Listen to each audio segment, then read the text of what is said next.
Here we go.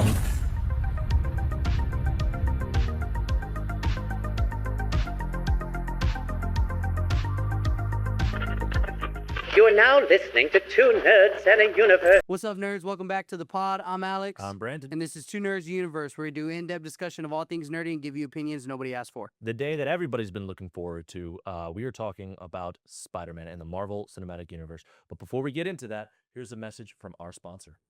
This episode is brought to you by Leal Insurance. Guessing your auto, home, and business coverage is not a strategy. Get reliable coverage, clear guidance, and real support at lealinsurance.com. And now, back to the nerdiness. And welcome back. All right, today we are actually blessed to have our friend Daniel back once again. Daniel, do you want to say anything to the fans?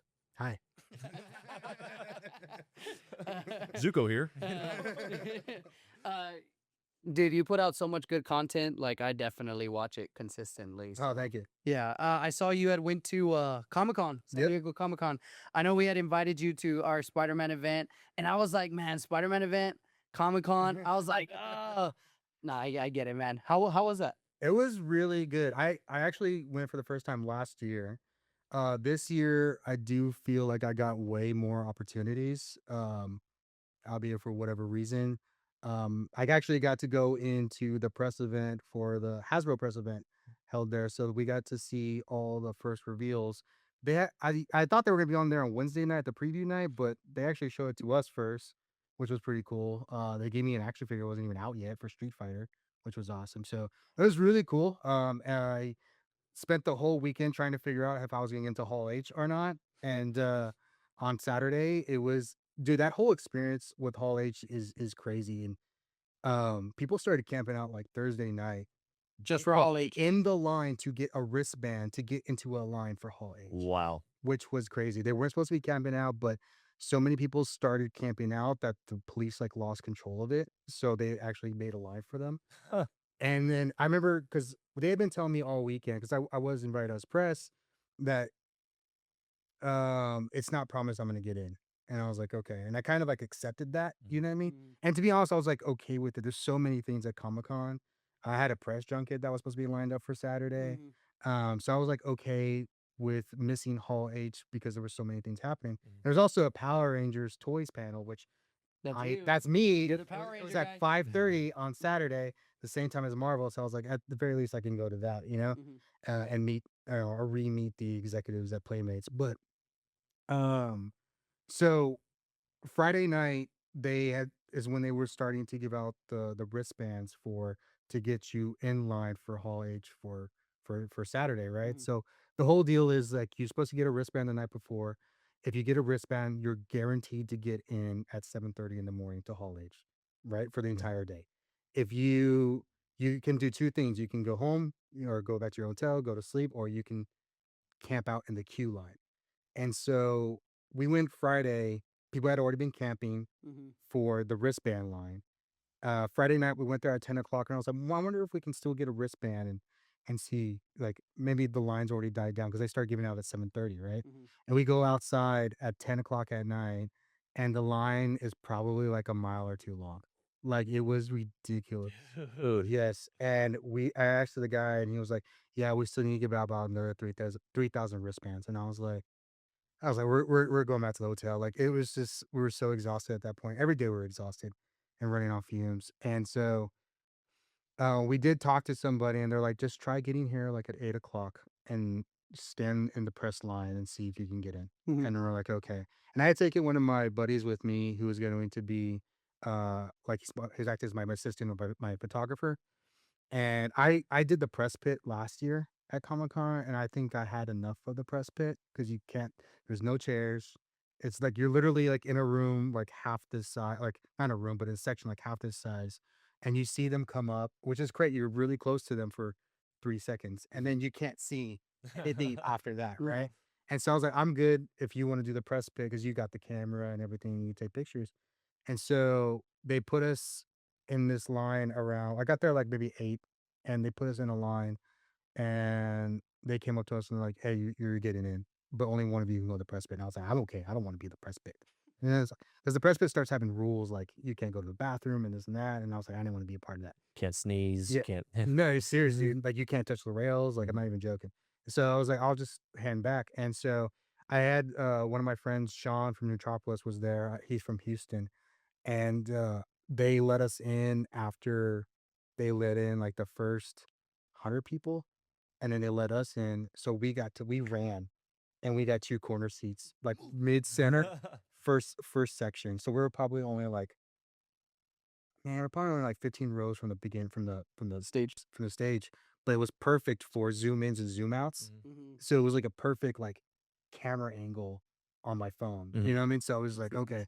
So, and we were just like, you need to go to the bathroom, you need to go that. Like we just, it was a good day. We had the Apple TV panels, we had the Star Trek panels.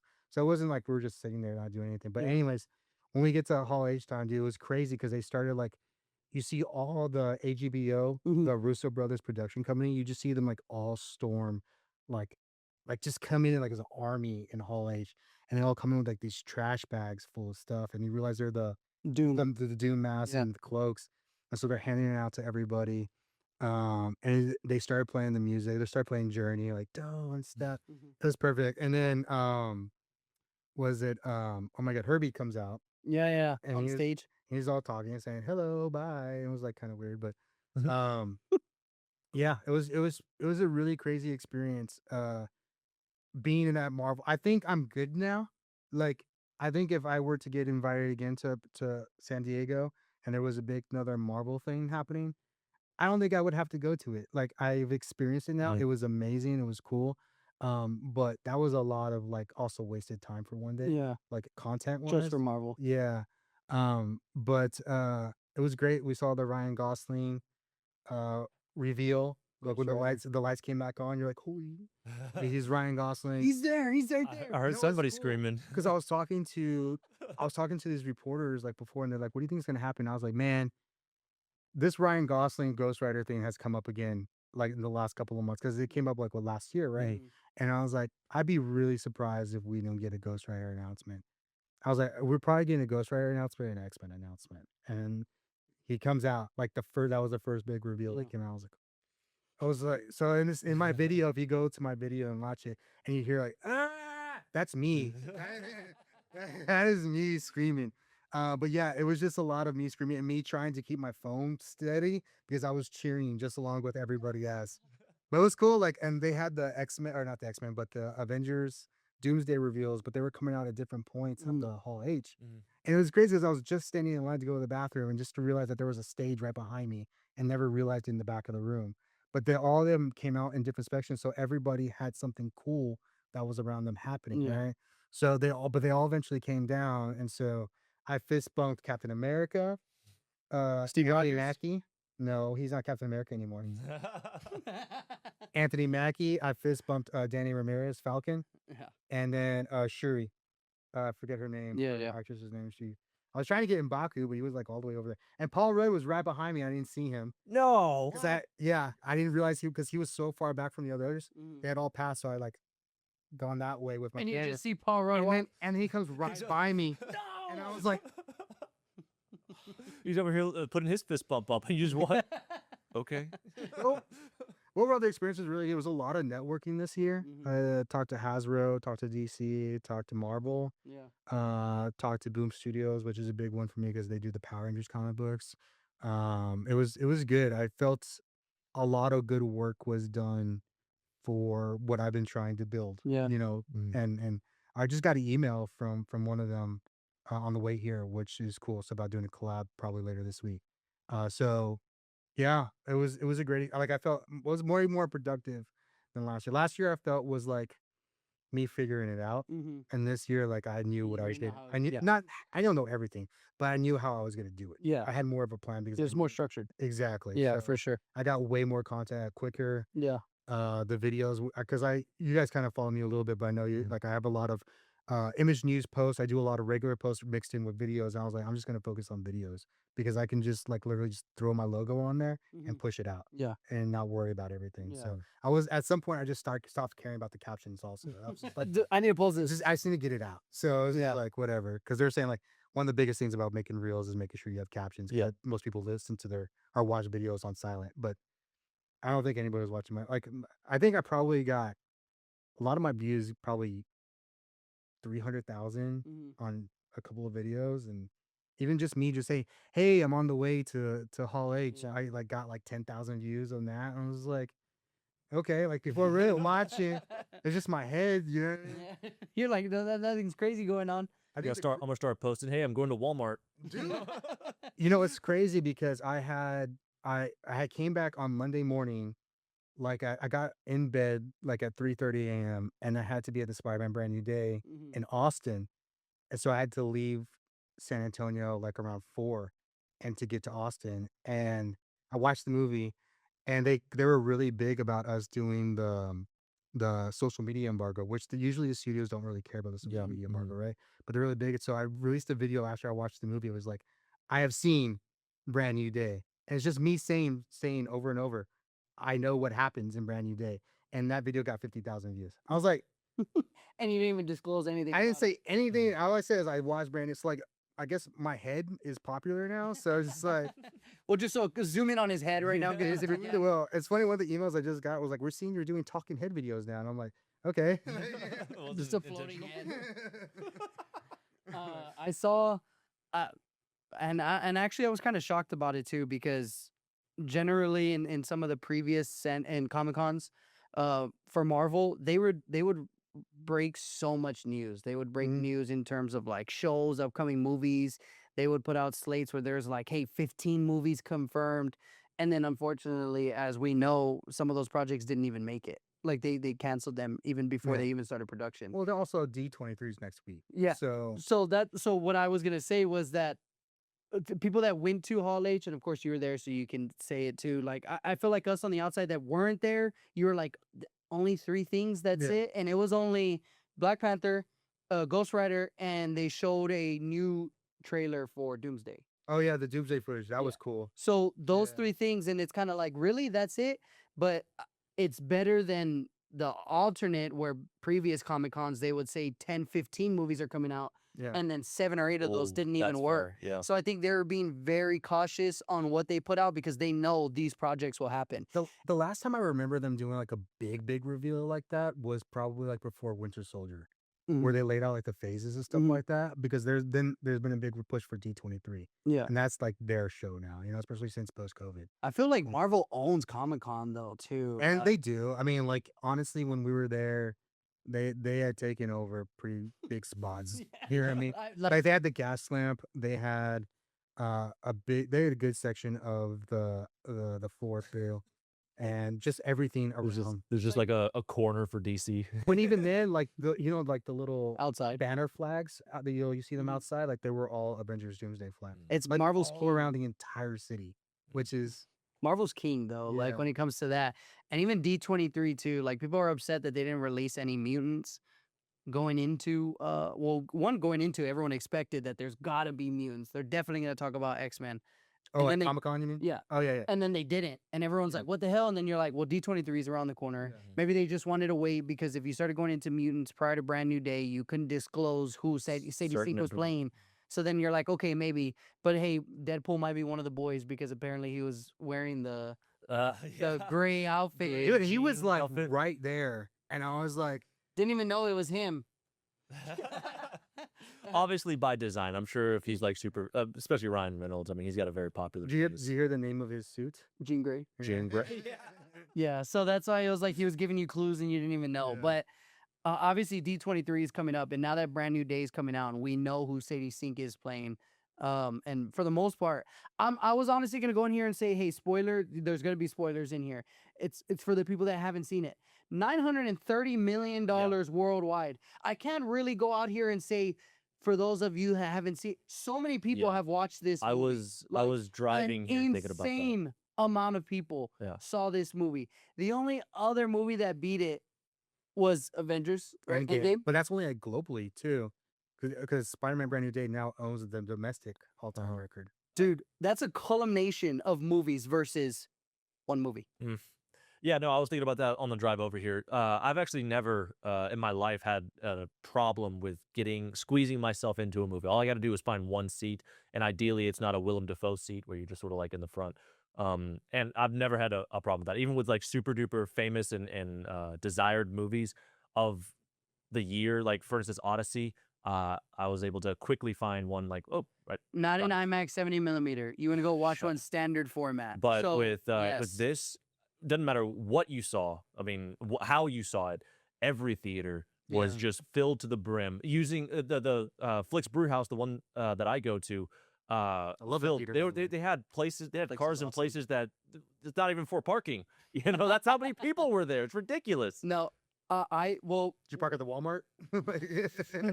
well, just to make it very clear, I went into I went into expecting Brand New Day, and I think I even told you, and I think I even said on video, I said it was a shoe in the door for $500 million. Never did I think that it was gonna be almost $1 billion. And I even I Oh, it brought it did up. hit $1 billion. No, oh, did it? They did the globally this morning and it hit $1 billion. Oh, okay. Then it hit $1 billion worldwide. Yeah. And I think I brought up the question to you. I don't think you went into it too much. And I was like, you could save it. We could talk about it on the pod. Is Spider-Man single-handedly like one of the most successful, like shoe in the door IPs that Hollywood has? Like, Avatar didn't make this opening weekend. Harry Potter didn't make this opening weekend. Star Wars didn't make this opening weekend. But Spider-Man, like, out of all franchises, Spider-Man, $1 billion. Is it just because the marketing that everybody was so excited to see this? Because Endgame made $1 billion, but Endgame is, like we said, it's a bunch of movies rolled into one. Spider-Man it's just Spider-Man. I think, well, it's a culmination of things, right? For So sure. it's like, one, you have to look at the price hikes at the theaters. Like, that is obviously a factor, right? So I don't think it's been too much, but when you add $3 a person to 1 billion people, it starts to add up. Yeah, for Right? sure. So, or not 1 billion people, but what was it? Probably what, 50 million people that probably saw it this weekend.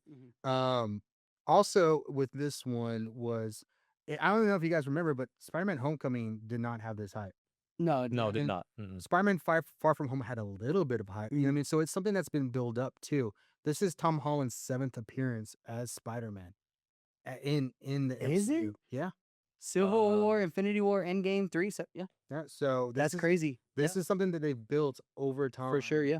With the same cast, the same main cast returning over and over and over and seeing this character develop. Now, you add that to the fact that this is now part of an interconnected storyline among a universe with, we've had Iron Man in these movies, we've had Doctor Strange, and now we have Punisher, bringing in these other things, the connectivity that, Tobey didn't have and Andrew Garfield didn't have. Adding to the fact that Spider-Man is one of the most recognizable characters in the world of all time. He's a great It's superhero. Superman, Batman, and Spider-Man. Mhm. Those are the top 3.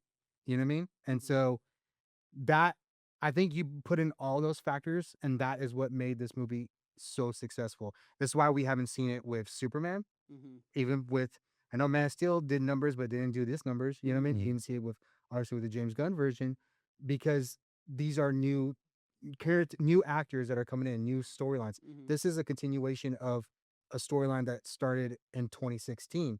With Civil War. And now a lot of those 10-year-old kids that saw it in 2016 have literally grown up with Tom Holland as their Spider-Man, and they're now adults as well. Tom Holland's only 30 years old, and he's been doing this for 10 years. So this is now becoming a generational thing on top of it, right? And then, of course, on top of the hype and the social media age that we are in of, and we could talk about this more in the review, but, the fact that we thought this was going to be a cameo fest and what was going to happen, who's going to show up and stuff like that. And it is so secretive, even though it was filmed out in the public, but we really didn't know what this movie was about up until We get it. it came out. You know what I mean? So, yeah, I mean, it's built up over time to be what it is. Now, I think if you go and you reboot with the new Spider-Man next time, it probably won't hit $1 billion. Yeah, I don't think so either. I think this is the culmination of 10 years of work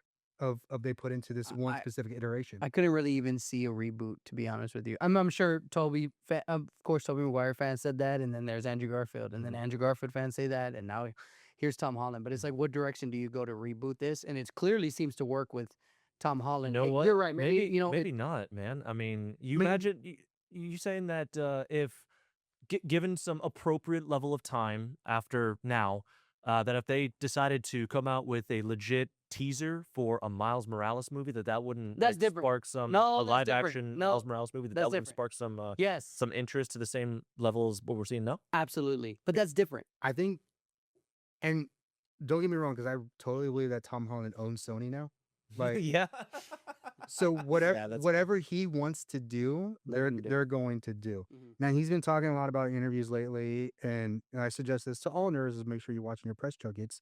But one thing he's been doing, he knows when Miles Morales is coming, Mhm. and he's also talked about how he wants to hand it off Mhm. to the next Spider-Man, Mhm. and then he's talked about Miles Morales in other interviews. So obviously, there's going to be a move. There's going to be some moment where Miles Morales and Tom Holland Spider-Man are in the same movie, and it's a handoff. Mhm. And then when you go to Miles Morales, does that have the opportunity to become a big movie? Yes, it does. But here's the thing: you're going to need that interconnectivity Mhm. that said that Tom Holland was okay with this new Spider-Man taking over. I heard him. I heard him on an interview say that he likes a certain person to play the Oh, new I haven't seen that one. No. new Peter Parker. Have you seen? Peter Parker. Well, for Spider-Man. Okay. Have you Was seen? it the Walker Scobell from Percy Jackson? Is that no? I've seen him thrown around. It was the kid that was on that Netflix movie. He had won an award for it. The Netflix show. No, it wasn't. It wasn't him. It was the one where he murdered somebody. Oh, I know you're talking about, like Lucas something, or he was an It. Was he in it? He was in it.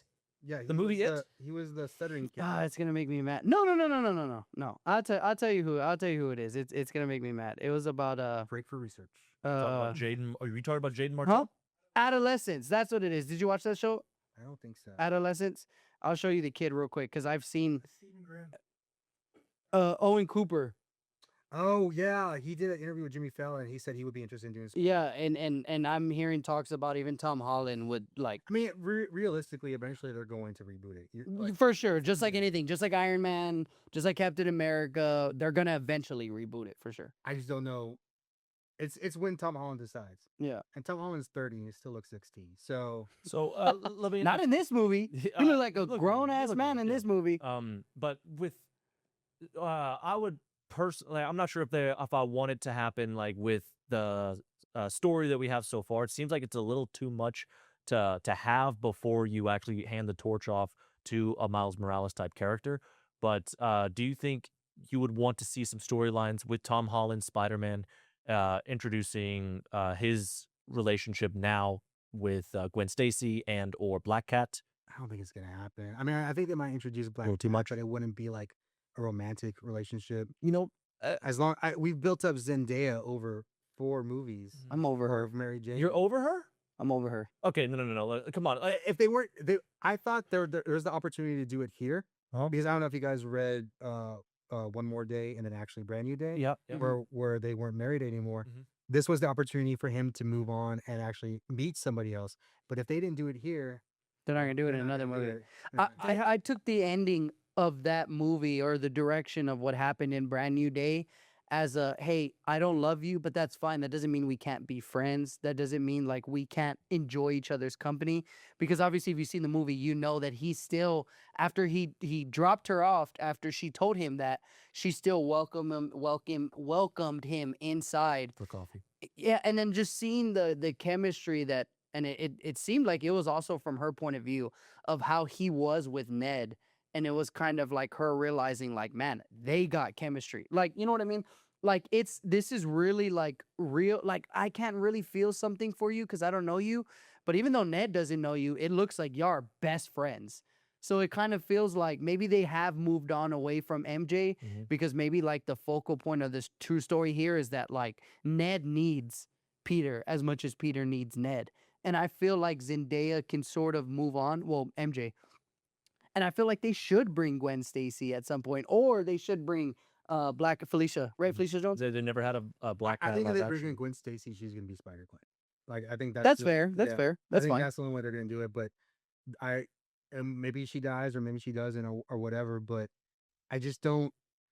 I think the most I see happening is maybe in the next movie they start off like, well, it didn't work out between them. She's still with Ezra for Star Wars, and then he's dating around, but he's gonna drop it as soon as she wants to. Like it's gonna be a Notebook situation.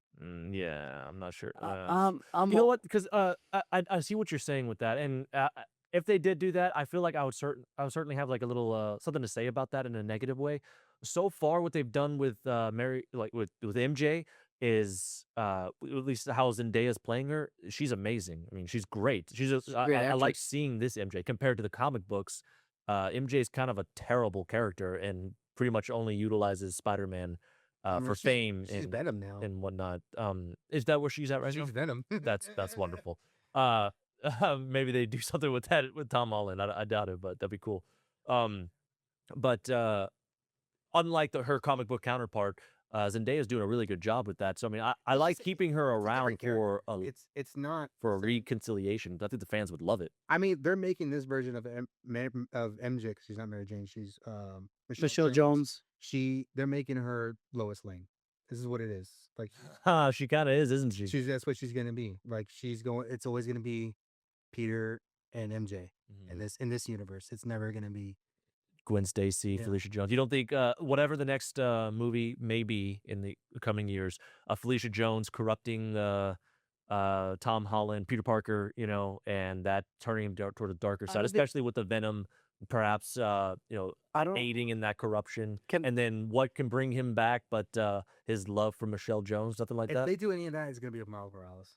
And even then, Is I it? don't think they're gonna do a whole corruption thing again because that's what Brand New Day was about, and it was about him overcoming that and learning to, kind of like balance, obviously, what he was going through in Brand New Day to now. Why would they do a whole nother corruption thing of him trying to overcome that? Who was being corrupted in Brand New Day? He was like, as far as the arachnid and how he was fighting that part of his DNA. That's different. He can't. It's a different type of corruption. But than he got talking like about. rageful. You clearly see that he stopped caring about pedestrians and he stopped pulling his punches. I'm only referring in terms of that corruption. I don't really see how like he goes from managing all that to, hey, I'm both now to going to a certain storyline where now he is being corrupted. I would certainly say it's a different type of corruption that I'm talking You get about. what I'm saying? Yes, I do. I get what you're saying. With that type of corruption, that's more like that beast coming out. Whereas the corruption I'm talking about is more of like a personal Loose morals or yes, something. thank you. Yes, But that. isn't that what Aunt May was talking about in Brand New Day? I'm just challenging that idea of you doing that when it seems like the whole purpose of Aunt May 2, in at least in Brand New Day, was about like reminding yourself like you are special, you are a good person. That was obviously what helped Jean Grey kind of get straight. Even at the end, I'm just challenging the idea that you can do a whole nother movie of him going through the sort of corruption phase and seeing himself out of it. I feel like this movie was more of him accepting who he was becoming rather than him being Overcoming corruption. like this. That was the whole point. I guess we're in the review now. Like, Oh, yeah. Welcome to the review. I guess I felt like the point of the movie was that. Well, okay, we'll back up to Aunt May. So Aunt May was him accepting everything that was going to happen and dealing with the power that comes with being who Spider-Man, he was, yeah. right? And then the part of him that was turning into, he was basically turning into Spider-Man Plus, is what he was turning into. More So powerful. his stronger. powers were evolving, right? Mhm. And we have seen something like that sort of in the comics in the other, which is a great read. I really recommend that to anybody that's a Spider-Man fan. Where he's dealing, and that one kind of deals it, but this is like a loose adaptation of that. And this one, I feel like what is happening with his powers is where he's accepting that he is Peter Parker and Spider-Man. Mhm. And that was a mental block that he put in himself, is why this was such like a over exaggeration of like his senses and his powers and his strength and everything like that, right? And how he wasn't able to deal with it. But he was suppressing it because he didn't want anything to change instead of like moving on and moving forward with his life. Yeah. He was stuck in this, I need to be this way all the time Mhm. instead of accepting what was happening to him. Mhm. You know what I mean? Because what was happening to him was on a biological level. Like it was always meant to happen. Yeah. Well, because even prior to him like seeing MJ moving on and him getting like running into Ned and all, like even in the beginning of the movie, he was consistently looking at his wrist. Right. He was consistently like had a headache prior to anything that happened in the movie. So it just went to show that he's been dealing with this over the course of time. It's just worsened now, or it's probably like expedited it because of the heartbreak he just experienced. And They- the I think loneliness. they too. really kind of like not tease, but like insinuate, had he been well adjusted, it wouldn't have been such a dramatic. Yeah, it wouldn't be so experience for him. severe. Yeah. Yeah, because he goes out and he has the heightened senses and all that, and it probably would have gradually happened over Right. time had he not experienced what he Well, I experienced. love his reaction to the organic webbing. That was Facts. And of course, you never saw it with Tobey Maguire. Yeah. It's just natural, and it was just natural for him. Shazam. Well, obviously, he had to do the. I thought he was gonna do this Shazam. I wanted that a little bit. Yeah. Yeah, it was funny. But I mean, just circle back. I mean, you guys don't think that a Felicia Jones type character? I mean, like, let's follow a normal. I think let's follow a normal heartbreak that most people go through. I think the reason why this movie had such powerful scenes, I guess one of the more powerful scenes was the seeing the person that you love kissing somebody else, and then that swing home. I think a lot of people liked that, little sad sort of little vibe thing going on. You don't think that it might be a little hard for him, like for whatever next movie it might be? I can't find a way to find that balance with just being your friend because I do love you and you don't love me. And then here comes somebody else. I feel like that happens with a lot of people in their types of relationships around the world. And it's kind of clicks, but in the wrong ways. And now I'm kind of being brought down. Like I said, add on a Venom sort of, vibe going on there. That could be the plot. And he's almost losing himself, and what brings him right back is that that love. You don't think that could potentially happen with the Tom Holland future movie? I I mean, feel like it would be forced if they did. and any Spider-Man movie sequel for Brand New Day is after Secret Wars, right? Right. So then he would have already experienced. We're all assuming, and then you can obviously say if you don't, but we're all assuming Peter gets a hold of the symbiote. Maybe it's at Doomsday, but it's definitely in Secret Wars. Yeah. So at that point, if he meets Black Cat, which is post Secret Wars, he would have already had this symbiote all along. So I think naturally he would have adjusted to that. You know what I mean? Okay. That would have been more like a sequel to this, to Brand New Day.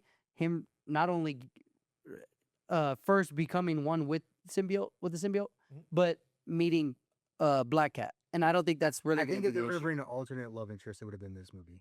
Okay. Yeah. This was their window to do it. And I agree. They decided not to. They tried to do it with the hotel with the girl on the On the same same floor. floor. Oh, okay. Every nerd can relate. I actually don't know how you feel. I know how you feel because of course your video's online. I see how you feel about Brand New Day. I don't know how Brandon feels about Brand New Day, and I haven't disclosed to Brandon about how I feel about Brand New Day. So if you want to rate this movie, we can rate this movie real quick. And of course, if you want to play along too, then definitely drop your rate scale 1 to 10. I'm nervous as to what and the way that Brandon's looking. It makes me feel like he's searching for anything other than a number that I'm looking for, and I'm gonna be very, very upset. You ready, Brendan? Yeah.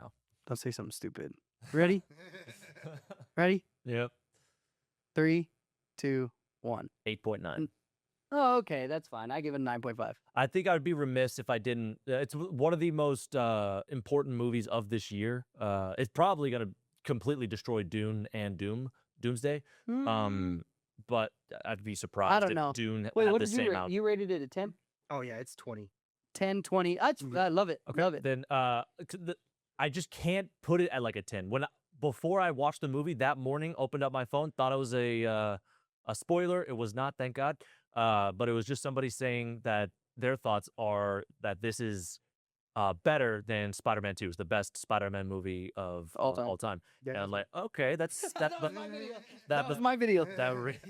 Some guy, some loser. But to be fair, Spider-Man 2 had to exist for this movie.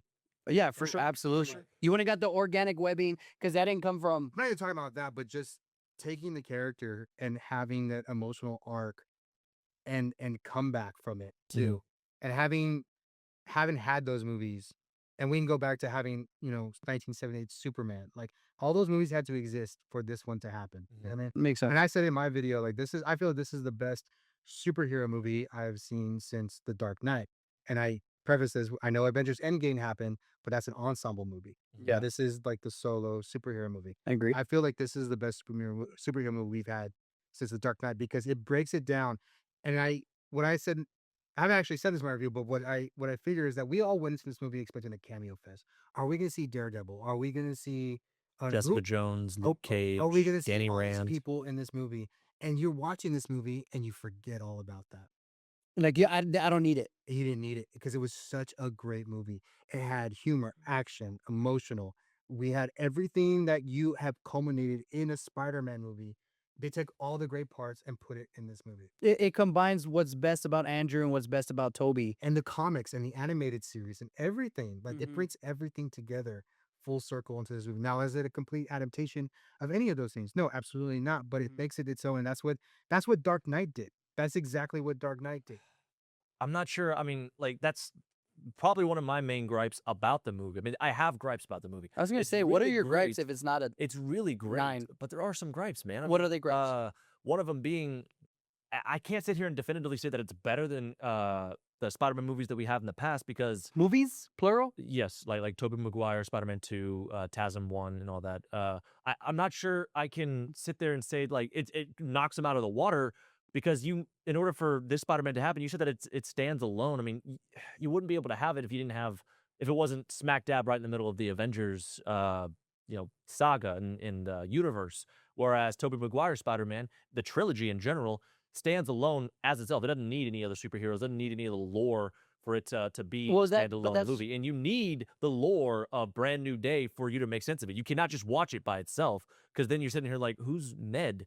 You know what? Why I don't understand. you Why can't. does everybody not know who he is? You have to have prior knowledge with No Way Home and But you can't compare apples with to. Thanos and whatnot. You can't compare apples to apples with Tobey Maguire because that didn't exist in a superhero universe. That only existed in solely Spider-Man and Spider-Man alone. It's not Tom Holland's fault, or it's not in this case this Spider-Man storyline that we're being fed right now. It's not their fault that this movie's only good because it's existing in a Avengers storyline. There's just so much to this Spider-Man movie outside of the Avengers. Sure, you get Yelena here and there, big potatoes, little potatoes, but like his storyline alone, I never once was like, man, what's going on with the Avengers or what's going on with any other. I only cared about street level Spider-Man in this story. And to argue your point as well, if you're saying that this movie needed the other movies to be good, Mhm. then Spider-Man 2 needed the original Spider-Man to be good because you wouldn't know what was happening in Spider-Man 2. So therefore, you should rate Spider-Man over Spider-Man 2. You're saying Because you're saying you need all this prior existence you need all this prior knowledge, right? But you need that same thing in Spider-Man 2. because you can't enjoy Spider-Man 2 if you don't know what's going on. But if you go From into Spider-Man. this movie with a basic knowledge of what Spider-Man is, You'll enjoy it. Hero, it's a great movie. You don't need to know he got bit by a regular spider. You just see a superhero on screen. You're watching a great story. We actually don't even know still the origin story of Tom Holland Spider-Man. That's true. We don't know about the spider. We don't know about his parents. We have no idea of any of that. Uncle Yeah, Ben. or Uncle Ben, and we still thoroughly enjoy the story. Spider-Man 2 with Tobey Maguire, if you were to go in there watching that first, you're like, what happened between him and MJ? Right. Like, or why is his best friend slapping him asking about Spider-Man? So it's obviously you need to watch part I 1 think you guys before are watching part stretching 2. a little more. I mean, you need. It's just the same line of thinking that you're thinking with That's like I tell you, Dark Knight. That's why Dark Knight is one of the greatest superheroes movies because I don't need to watch Batman Begins to watch Dark Knight. And I think me and you talked about that before, and you're like, you definitely need to watch Batman Begins. No, you don't. I don't think you guys are really like wrapping your head around the fact. Like, I understand what you're saying. Like, you need to understand Spider-Man 1, Tobey Maguire Spider-Man 1, in order to understand Tobey Maguire Spider-Man 2. But take the whole trilogy together, compare it to Tom Holland's 4 movies, or even whatever, together, and you can understand the Tobey Maguire trilogy, but you cannot understand the Tom Holland trilogy without understanding its shared universe with the original Avengers is under like when he was first seen Yeah. in the German airport and all that stuff, and the Thanos slap and all that stuff. You need because other movies in order to understand the Tom Holland. that I'm not saying that, exists in the that it makes it universe, terrible, though. but you That 100%, you can't be better than this one. This is able to do, Tobey Maguire's Spider-Man is able to do more with less, and at the end of the day, if you're able to do more with less, then you're better. So then that would discredit Captain America movies. That would discredit Iron Man, because it's a shared universe. I can't just say, hey, these movies are better because that was a solo universe and this is a shared universe. It's only got the benefit of existing in a shared universe. Well, of course, that's why we love Marvel, is because it's not just a singular storyline. Of course, some heroes do have their singular storylines, but they're all connected somehow. You know what I mean?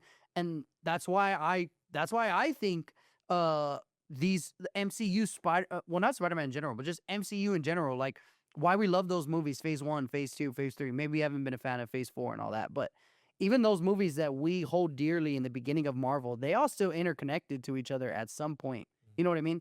And it was still thoroughly a good movie. It's like Thor Ragnarok. Can we just say, oh yeah, Thor's, that wasn't that good. I mean, yeah, it had the Hulk, but it's like, that's the shared universe. That's what makes Marvel so good, is that these heroes interact with each other and they come into each other's storylines. So your argument is that Spider-Man 2 is better because it's just Spider-Man 2, whereas this movie, since it's part of the MCU and it's had 6 prior appearances of Tom Holland, it makes it less. It can't be better. That's what I'm gathering that he's saying. This is all coming from the original. When I woke up and I saw that, I guess you saying that it was the best Spider-Man movie and it beats Spider-Man 2. I'm like, because I walked into the movie expecting that, like, okay, this should be the best, and it just like, it is really great, but can it really be better? Yeah. Honestly, dude, I'm gonna tell you, it is. I think it is arguably the best Spider-Man movie of all time. There is a second reason, all right, Correct. and it connects to this, right? Just to summarize, my first reason was that you don't need prior movies in order to understand the plot of any of the Tobey Maguire's Spider-Man movies, which you can have your disagreement with that. That's fine. I mean, like, that's definitely worthy of discussion. But the second one is almost just as damning, if not more, for me, and that's the fact that with all the Tobey Maguire and Andrew Garfield movies, the villain that they face is it's a villain, right? Whereas every single Tom Holland movie, even up to this date, it's not really. It doesn't hit the same beat by any means, especially with this character, with the leader of the DODC. Unfortunately, I He understand doesn't what have you're. a nemesis, if that's. If I I'm trying to say understand that. what you're trying to say in terms of a singular nemesis, because I think what Brand New Day is pushing forward is now it's making it very clear that there's mutants, right, in the direction of what's going to happen moving forward, of that general what is it, the general what is the thing that he put on the neck, the universal inhibitor. Obviously that was a very important focal point of this movie that I feel a lot of people just kind of went off of. And especially going into X-Men universe and mutants moving forward, and them going to bring in Trask at some point. I feel like that was really the key focal point, or the takeaway from this movie. And I understand your gripe of there not being a singular villain in probably any of the Tom Holland movies that are his own, because of course Homecoming, it was Vulture, Vulture. which is because of Iron Man sort of thing. And then you have. I mean, Kathleen Holmes. I guess Mysterio's because of Iron Because of Man, Iron Man and as then well. No Way Home, they weren't his villains, they were Andrew, and I understand that. And I understand the gripe of the original trilogy of Tom Holland. It felt Iron Man Jr., it didn't feel like his story. Brand New Day definitely feels like a Spider-Man story. Yeah. And I understand that the villain here was Jean Grey, but on the under the surface, it wasn't. It was the DODC. But I feel like Bale was definitely someone that was like that's gonna be coming up in multiple movies. He wasn't arrested at the end, was he? Well, no, they couldn't find him. It- But I also thought was interesting. I don't think because- he's did anything illegal either. Yeah, he did. Well, it was experimenting on humans. That's very legal. Don't get me wrong. I get that. That's the narration that we're definitely supposed, rightfully so, see that as terrible and wrong and all that. But according to like in lore and all that stuff, has he done anything illegal? I mean, Yeah. What was it? That he was experimenting and killing. He killed the Sarah. Killed the Her sister. Oh, okay. I guess the death of some. He's very evil. Like, he's a very evil person, and a manipulator. Like The death of somebody certainly is a problem, but the kidnapping and the torturing and all that stuff, Yeah. I'm sure find him a good lawyer, which he has, and I'm sure Honestly, that he thinks he he- did something wrong because he's missing at the end of the movie. Yeah, They say how he's missing. because if he didn't think he was something wrong, he'd be there Yeah. to answer all their questions. Like, was it Valentina still around? And she's doing a lot of bad stuff, though. But I mean, one thing I think was interesting about this movie, to the point of, is sort of like how Batman and Spider-Man share, is that their movies are defined by their villains, Mhm. where this one is defined by Spider-Man, which is crazy because we've always had these movies always defined by the villains. Mhm. We've always had that. Dark Knight even has Joker.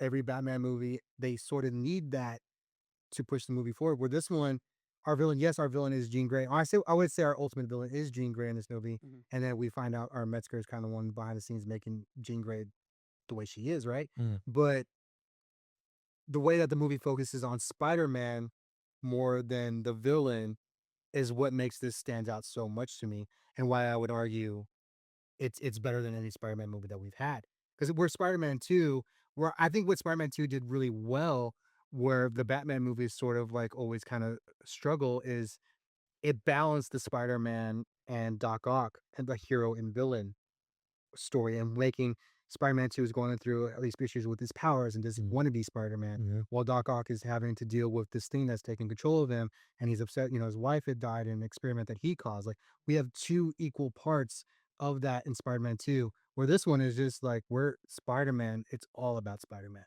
We're using that entire time to talk about Spider-Man. And then, yes, we have Jean Grey, we have her motive and why she's doing these things, but this is in front of, where I say most of the times the villain is almost in front of our main character, our hero. Mhm. In Spider-Man 2, I felt like they were side by side. Mhm. We actually have our hero out in front this I like that. That's Makes a lot of good sense. description of that. I mean, Great dive. That was a great that was a good one actually. Now that I think about it, yeah, this didn't need to be a villain story for you to thoroughly enjoy it. Like it And it's funny was 'cause led by a hero the whole time. that's why the major complaint I've seen people have is like, I want a very strong villain in this role for me to latch onto. And it was like, no, the point is you're supposed to latch onto Spider. Let it. Everyone wants Heath Ledger now. Now that you're right, like after that, is that it actually hurts you? No, I get what you're saying. That actually makes a lot of sense. And to be honest, like moving forward and knowing what happens with that, with the inhibitor, you know that that's going to be a focal Callers. point. Yeah, become the callers, and that's a focal point in the X-Men universe. So I took it as like, damn, he just did not know what he created. Now the DOD has that. Also, it's kind of like a whole. It would have been kind of the things for the comics too, but like how Stark invented Ultron. yeah, I guess that Like, is. is he did his own thing Uh-huh. and making the world worse. And you know what? And that's another thing that some Ban- people might come out and say, "Oh, look, he did exactly what Tony Stark did." whatever. Banner, I mean, he even it's so funny that you said that, like, he didn't even know what he created. Like, Banner even warned him. I mean, like that could be a very dangerous Yeah. thing. How do you decide what was we say mutation? How do you, yeah, What gene to Good or suppress? bad, yeah. yeah. Ah, so fun. And I think that is one of the main that's one of the main things that I liked about the movie, is that's a really, really good setup for the rest. I'm now a little more excited for the X-Men arc of the Marvel Cinematic Universe Yeah. because of that. Do you think Trask is gonna come through DODC? You think so? Oh, that's a good question. Because obviously they haven't established that yet, but because he gave them the universal inhibitor, and he ran away with that, now he knows. I feel like Trask is gonna come through DODC, and I think DODC is gonna be the villains, and I think Trask will be a part of DODC. I'm just kind of trying to understand the direction that they go with X-Men. I feel like that could be a It's, general. it's really interesting because I was kind of thinking about this on the way here, and because I was listening to y'all's podcast, and you were saying like, how do you introduce mutants proper, right? Like, how do you explain why mutants are here now and they weren't here before? And we kind of talked about this before, but it's like you could use the snap, but you need you need something like.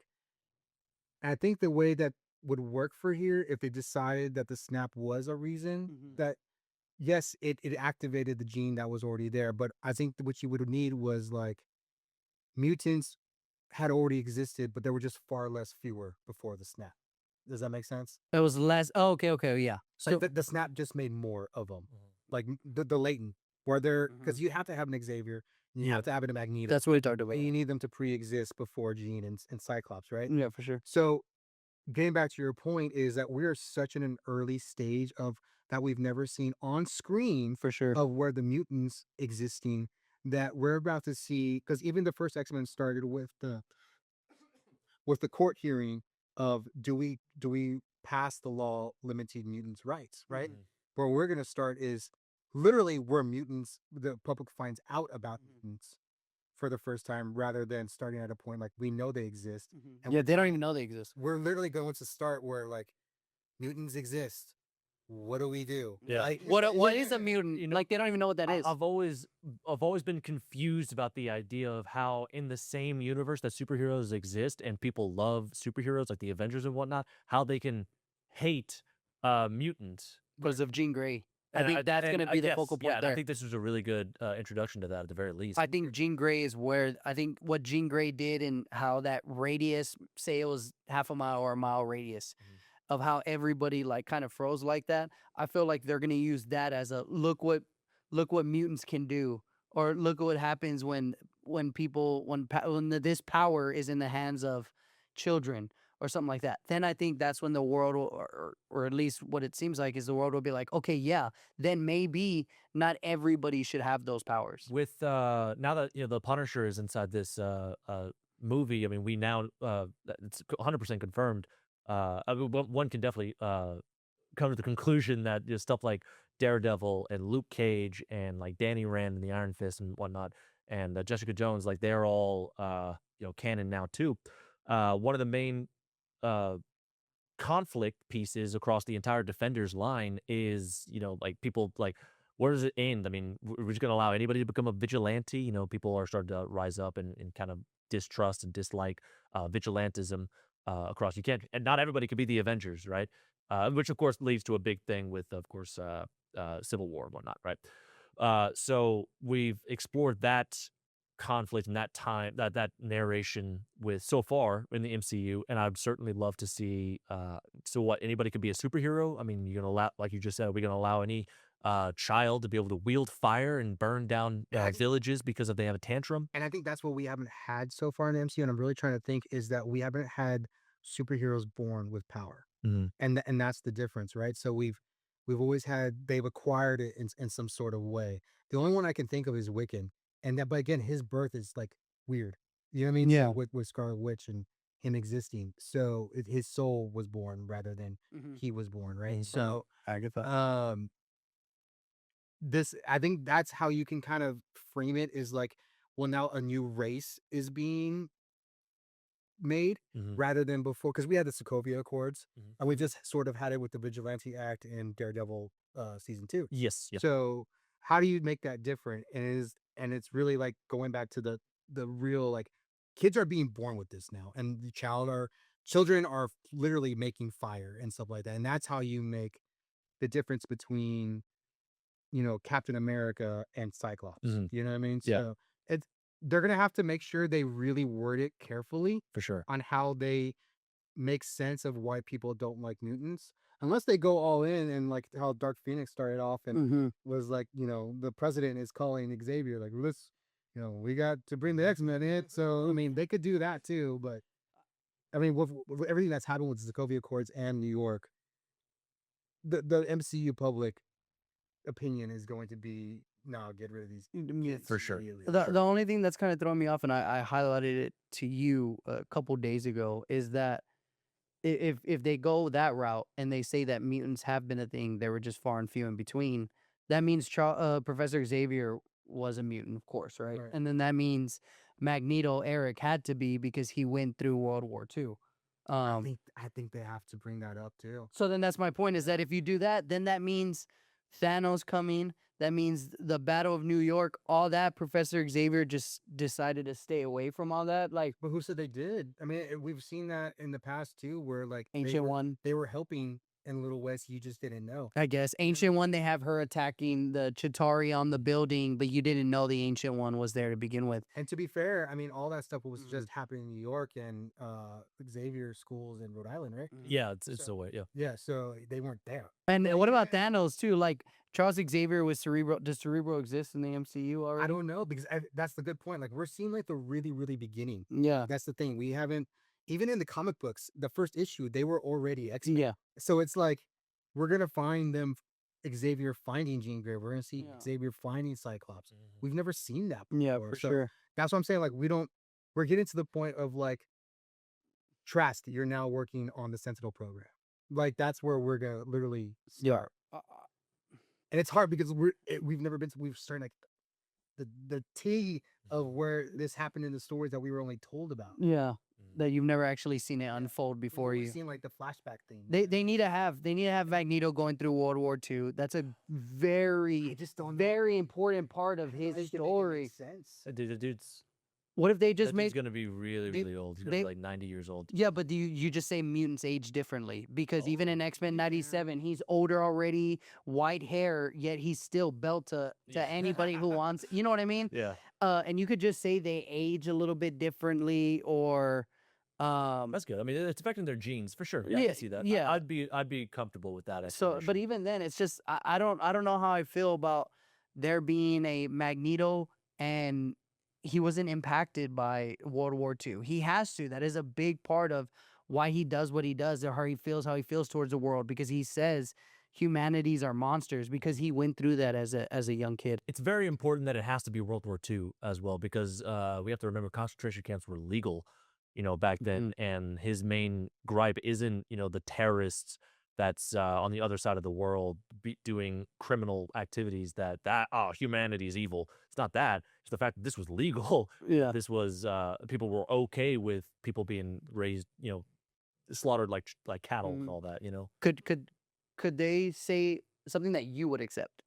Could they tell you that mutants have existed and they've existed for a long time already, but Xavier used Cerebro to make everybody forget that mutants existed? Would you accept that as a possible outcome? I think you could go simpler. I could just be like, it wasn't really an issue. Yeah. You know what I mean? Like there was two of them, and we have, Scarlet Witch already. So like, There's 3. you know what I mean? Well, then not What I'm saying- Kamala. what I'm saying, like we've already had someone as powerful as Scarlet Witch. What big deal is a dude that can move metal stuff? And I get it. you know what I Yeah. mean? Like Because there's how many? Is there like 3 confirmed so mutants now? we know Apocalypse. Apocalypse is always in the shadows. We know Logan because he's 1800s, right? And then we've always had Xavier and Magneto via somewhere born somewhere around like 1920s or Or- something yeah. like that.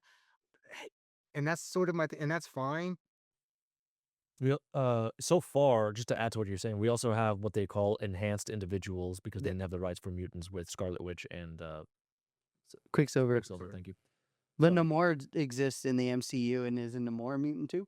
So I think you could just go simpler and just be like they were mutants the entire time. we just didn't call them that. Yeah, like We didn't know what to call them They're like they were Miss Marvel. Like no, Miss Marvel That's might fair. be part of mutant. That's fair. because we didn't know their powers were because there's a gene found in their body.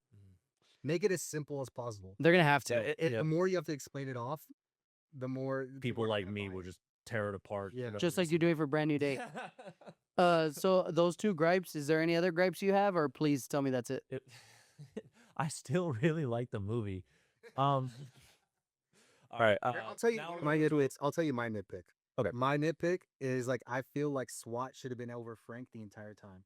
Oh, Yes, that was good. That was good. My third one. You read my mind. Yes. But that's my only nitpick of the entire. that's thing. exactly what he told me. Why is Frank Castle free and walking around? Dude is a vigilante. Like at no point was he cool with the police. And I mean, I can understand the people after watching this holiday special of Punisher. I can understand the people finally being like, okay, look, we have a crime problem, and you're beating the crap out of them because they're doing some pretty horrific things, beating old people and throwing dogs in traffic and all that. So thank you. I'm gonna keep my mouth shut. If I see I you. didn't see anything. I don't know Yeah. if back to this. That's But the what- police, come on. When I talk to somebody after the movie, they're like, one, they have bigger things going on right now, and 2, he's sort of on your side, and you just, as long as he's like doing what that's supposed to be doing, leave him alone. That was Brandon's gripe that I do remember, is that he was very like visibly upset seeing Frank Castle walk around freely, and he's like, Well, he didn't kill anybody in this movie. he almost did. Almost. Yeah, and that's a little interesting as well. It'll lead into my next sort of quote unquote gripe. But Another I mean, one? stop. I mean, like the vigilantism, like I brought up earlier, is a big thing with the Defenders storyline. Punisher is he may not be a defender, but he's definitely in and around the Defenders storyline. People do not like anybody that is not the Avengers, and I guess Spider-Man, doing hero stuff, right? So if you're just a normal person that just happens to be really good at beating up criminals, it's not allowed, right? Police are almost always on top of that. Like, wait a minute, did a gangster just destroy an entire building and Punisher just happened to be around that? Punisher, I'm going after you. Whatever. It's very annoying, but it's a very common beat with all the Defender storyline. So just seeing, like you said, just seeing the Punisher up and around, driving his black van in broad daylight, and chasing after what all the other police officers are chasing after, it doesn't really make much sense to me. But I'm sure I'm comfortable with them explaining it away with a line. I don't know how they would verbalize it, but I'm comfortable with that. Just give it, just allow it to be said, Yeah. But oh shoot, did you have anything to say with that? No, I was just like everything after the mess of Kingpin from season 2. That could also be a thing where like we're letting vigilantes do what they do right now because he messed things up so bad. And there might be like an upward, like obviously we see people celebrating Spider-Man in this movie, Mhm. where in Daredevil season 2, if Spider-Man were to be seen, they would have been like trying to catch him and arrest him, right? So maybe it's just kind of like the public sway of opinion because of Kingpin's downfall. Oh, yeah, But that was a that's main thing for his verbal inauguration. right. So but again, that's us nerding out, and I've seen it in everything else Yeah. to making that make sense in our head. So it's just head canon. Okay. Okay. But going into a very, very tiny nitpick to continue off of Punisher, he is a person like first off, I'd like to say that I do think John Bernthal is a fantastic Punisher. I think he's the best one that we've had, first best live action Punisher that we've ever had, going all the way back to like Dolph Lundgren and whatnot. I mean, all the way back then. Like every time that they've done a Punisher, he's always been different than his comic book counterpart. He's always been like a cop that has been just attacked by the mob, and that's the reason why he does what he does. Whereas the Punisher character, originally he's like from Vietnam, so he's bringing the horrors of war back to home, and he's utilizing that sort of trauma to dish out his own Justice. gray justice. It's not I'm going to take you to jail, which we see perfectly with Daredevil season 2. I'm not just taking you to jail because you're just going to get back out again and do it again. It's time for you to just be done. All right. And I think people are drawn to that type of character. So, but companies who have tried to make the Punisher character in the past, they've been afraid to touch that sort of gray justice right there. Like, how do I make a hero out of this? With the Daredevil season 2, I mean, just bring him in and being a mirror to Daredevil. He does not kill, but Punisher does. That was a great way to segue him into the MCU in general. But even after seeing everything that we've seen with the Punisher TV show and even the holiday special, I mean, he still has that great justice. We love him for that as a watcher. I mean, if somebody touches my child, then I'm going to dish out some Punisher justice, But how does he play well with others? That's never actually been said with, or like Shown. I guess. Like he's constantly butting heads with Daredevil, and that's never been completed, that storyline. So and we know that he does kill people, and this is a PG movie, so they're not gonna show that in the Brand New Day, but we know that narratively because he said it. I mean, I'm gonna do it my way. I'm gonna shoot her, and we see the conflict that sort of happens with Brand New Day, the end of it. How is he gonna play well with Spider-Man? Is he gonna change now that he shot Spider-Man? Is that the story that I'm getting right now? I think so. I don't think he's going to change much, but I think he's going to learn Compassion. to working well with with other people in the MCU. You got to remember, like, the point of Punisher being there in the movie was to show Spider-Man what he was turning into. Oh. You know what I mean? Like, you are turning into this lone person Mm. willingly, where that. Punisher didn't want to be that. He never wanted to be who he was. Mm. You know what I mean? This So- is a lifestyle. yeah, It was penance. literally like it's a warning. He serves as a warning to Peter of what he is becoming Wow. as he is devoting he's not existing outside of Spider-Man. You know what I mean? Because he feels he doesn't have anything else to his own personal life. So that's what he searched for in this movie. Now, if you're asking, I don't feel like it was necessarily like the point of where Punisher goes from here, as more as it was a point for Peter on that. But yes, I can see. I don't necessarily see him lighting up, but I see him willing to work with other heroes now that he may not have considered before. Prior. Yeah, and that may be a reason we see him like in Secret Wars or something like that. To make sense, why would he help Captain America when they literally stand for nothing? The same thing. I was just gonna ask. I feel like Punisher is one of those interesting, complex characters that you like on a ground level, but when it comes to like Doomsday, Secret Wars, do you think do you see a place for him in it? I don't really. He can take out some Doom bots for sure. I mean, okay, yeah, but like I'm just kind of looking at it as like I don't really see a place for him. What, Hawkeye? I wasn't the Hawkeye. biggest Hawkeye fan either. I mean, Black Widow. I mean, he probably Yeah, has sure, the they could same fight- level of Yeah. ability as You them. think about it, like Steve Rogers is pretty limited what he can do. Also, he's very strong. yeah, I guess he's just the strategic battle strategy. That's kind of what I feel like what Captain America brings more so than what his abilities are, because he's limited in terms of obviously what everyone else do this all day. Yeah. It's just it's his halftime speeches, right? And it's his battle strategy is what Captain America brings. I'm just kind of more so curious, like, I mean, yeah, sure, Frank's cool and it's great when it's ground level, but when it comes out to higher big potatoes, what is he really? The same thing that Black Widow brought. I mean, I'm I not going to guess. sit here and say Black Widow isn't an Avenger. No, She yeah, wasn't- she's an she wasn't she's an a Avenger. valuable part of the Avengers movies. Of course she was, and so was Hawkeye. So I mean, There's 3 levels to the MCU. There's the superpowered galactic version, and there's the street version, where they started with the Netflix shows, right? So this movie is just bringing that back where we haven't had that, Street level. and only when we had Daredevil, but it's been, you know, not seen in a wide scale like Spider-Man's going to be seen. Yeah. But who knows? Maybe Daredevil might be more popular now that the Spider-Man movie is doing really, really well. And like you think there could ever be a Daredevil movie though? oof, that's an interesting. Like, everybody loves that character. I just don't think it like, could be a that Daredevil. actor playing him. I just don't think it could be a Daredevil movie. I would love a Daredevil Spider-Man movie.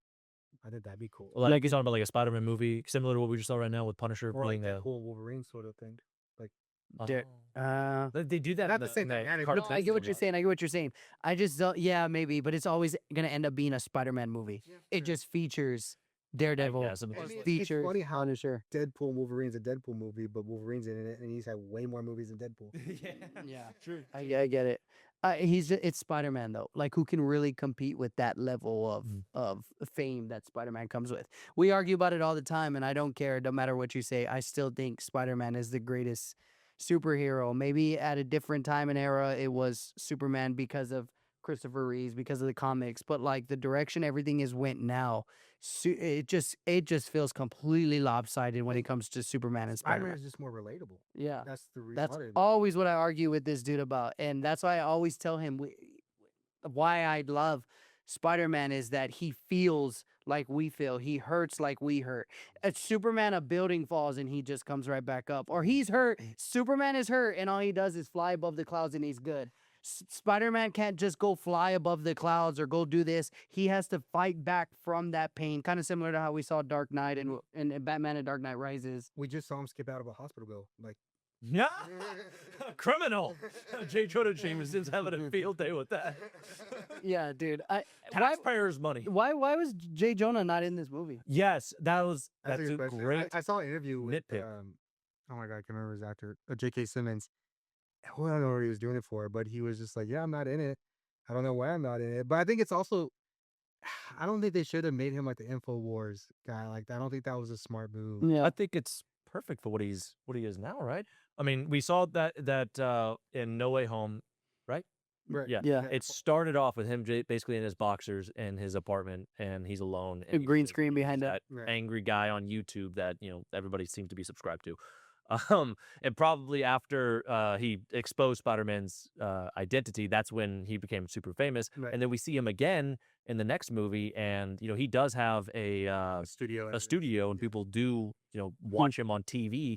I see no reason why they couldn't have had a throwaway line like they had in TASM 2, where he's selling Spider-Man pictures to online to Daily Planet, and it being J.K. Simmons that he's talking to. I think you should probably reevaluate what you see Spider-Man as. We saw that in TASM 2. I don't know why we couldn't have that with this movie, because I have no idea what Tom Holland's Spider-Man does for money. And honestly, it's like one, I've there's two things that I've heard on that. Actually, I'll touch back on that real quick. Don't forget that. What I was gonna say when it comes to Jay Jonah is like that represents a part of New York, or it might just be him, but it's a part of New York that doesn't accept him or doesn't love him. And this New York in Brand New Day loves him. Like he is, it's kind of basically like Spider-Man 3, except it's not the corny, they love me. Like he genuinely enjoys that he is welcome now. And he remembers a time when everybody hated him, when the public was like, oh, you murdered Mysterio. But now this depiction of Spider-Man is loved by New York. So even when, even if you had Jay Jonah in here, even if Spider-Man was hurt in the hospital, he wouldn't be the person that's like, oh, I hope he pulls through. You know what I mean? So it might just be like, hey, it's only love, or for lack of a better term, it's only love in this movie in terms of Spider-Man. So maybe if there gets to a point where, hey, New York doesn't, there's a part of New York that doesn't love him. Now here's Jay Jonah rising, because now more people are like, yeah, we agree with Jay Jonah. But at this point, with New York loving him, who's subscribed to a man that hates Spider-Man? You know what I mean? But it's also his decisions. It's also him seeing that his decisions worked out in some sort of way, right? So like he knows, like you said, like in No Way Home, everybody hated him because they think he killed Mysterio, and everybody knew who he was, so it made it so badly. But whereas to here, one of his decisions of them not remembering who he was led him to like them cheering on him. So it's something that went right. You know what I mean? Yeah. And that might be like a roller, a down his head of, okay, well, if I did that, well, I did this right too. I saved Jean, or I tried to help Jean, and, I tried to stay away from them, let them live their lives. And they had a life, and that it's time for me to have mine. It's I'm down that way of thinking. I get it. I suppose in the future when they if they bring the whole mutant arc that we were just talking about, I highly doubt Spider-Man would be like, yeah, mutants suck. No, he'd probably feel like, oh man, I did this. I need penance. I need to help the mutants. And then of course, J.K. Simmons or you could reprise his role as J. Jonah Jameson and be like, see, he's a mutant lover or something like that. I don't know. Yeah. As far as what you said on the how does he make his money, it makes so much sense that he had a inheritance from Aunt May. Yeah. Okay. That makes the most sense. We did need a line though. For 4 years, I get it. 4 years worth of food and rent. I mean, it's a good amount of money, and on top of that too, he works very closely with the police department. Who's to say that what's her name doesn't put a little something aside for him? Or Tony's left something for him. Or Tony left something. Or Pepper Potts is still in charge of. Everybody forgot who Peter Parker was. How would he get an inheritance from Tony Stark? Spider-Man, because a year before he had the no one remembers me thing. And even then, Spider-Man, Tony still, or Pepper Potts still knows Tony worked very closely. The spell doesn't completely remove Spider-Man. It removes everybody that knew Peter Parker was Spider-Man. So Spider-Man's events and all that with Tony Stark, that still happened. You know what I mean? So I'm not just going to say, oh yeah, he's broke, he needs a job. Like maybe in the upcoming movies, they might show that he needs a job. I'm confused. You're saying that Happy Hogan is paying Spider-Man? No, Pepper. I'm just saying, like, you never know. I said, there was the money was already there.